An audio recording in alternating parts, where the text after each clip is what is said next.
Вітаю вас на канале Данеліус. Размова сёння пойдзе пра будучыню мінскага метро. Нават не пра трэцюю, а пра чацвёртую, кругавую ды яшчэ і наземную ветку. Але або ўсім па парадку. Падпісывайцеся на канал і цісніце званочак, каб не прагубіць наступныя ролікі. Паехалі! Гэтым летам ЗМІ абліцела навіна пра тое, што ў сталіцы плануюць пабудаваць наземнае метро. Пра гэта казаў былы кіраўнік мінскага гарвыканкаму Анатолій Сівак. Ён распавёў пра ідэю пабудаваць лёгкарэйкавы транспарт, па прыкладу хуткаснага трамвая на эстакадах, па маршруце 4-й лініі метро, якая ёсць у генеральным плане горада. Больш за тое, ён спадзяваўся на такое метро ў Наваполацку. Дарэчы, там зараз мост праз Двіну толькі на пантонах, таму такія фантастычныя рэчы я нават каментаваць не буду. Які ж маршрут у 4-й лініі? Большая яго частка праходзіць акурат па другому транспартнаму колу. То бок такі перасадачны контур, як у Маскве, ды і з даўжынёй больш за всю 3-ю лінію да Зялёнага Луга. Але чаму кола? І ці патрэбна гэта гораду? Адказ просты. Не. Не мае ніякага сэнсу рабіць две доўгія перасадкі замест адной кароткай. Перасадачныя контуры бываюць выгадныя толькі пры вялікай колькасці ліній, як, напрыклад, у Маскве, ці пры шчыльнай забудове на працягу ўсяго маршруту. Ці шмат жылых раёнаў і офісных масіваў на другім транспартным коле, на Арлоўскай, на Акадэмічнай і гэтак далей? Думаю, не. Нават на праспекце Пушкіна ці на аэрадромнай гэта лінія не будзе патрэбна, бо каб фактычна даехаць хутчэй да цэнтра, трэба сесці на бліжэйшую ветку ў цэнтр, а не рабіць кола.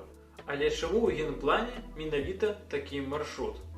У былых перспектыўных схемах 4-я лінія ішла ад Чыжоўкі і Серабрянкі да Мінск-арэны праз Акадэмію навук і плошчу Бангалор. Па-першае, велізарныя раёны на поўдні горада атрымлівалі хуткую сувязь з цэнтрам.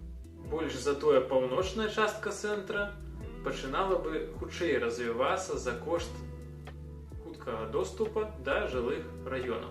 Гэтае лагічнае транспартнае рашэнне, якое змянілі на колавую лінію. Здагадайцеся чаму? Атамная станцыя, МК-2, аўтазавод – гэта карга-культ у галаве таго, хто паўплываў на генплан. Бо ў Маскве ёсць кола, а мы што, горш? І ўжо нічога не пераканае чалавека з такім узроўнем светапогляда. А чаму плануюць наземнае метро? Як думаеце? Вядома, таму што так танней і хутчэй будаваць.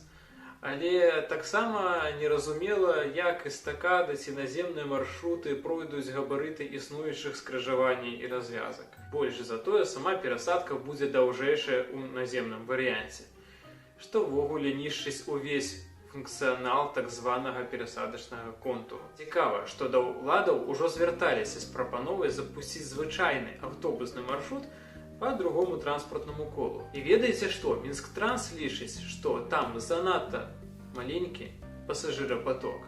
Але калі справа датычыцца генія Лукашэнкі, то пасажырапаток, канешне ж, хапае нават на перспектыву наземнага метрапалітэна.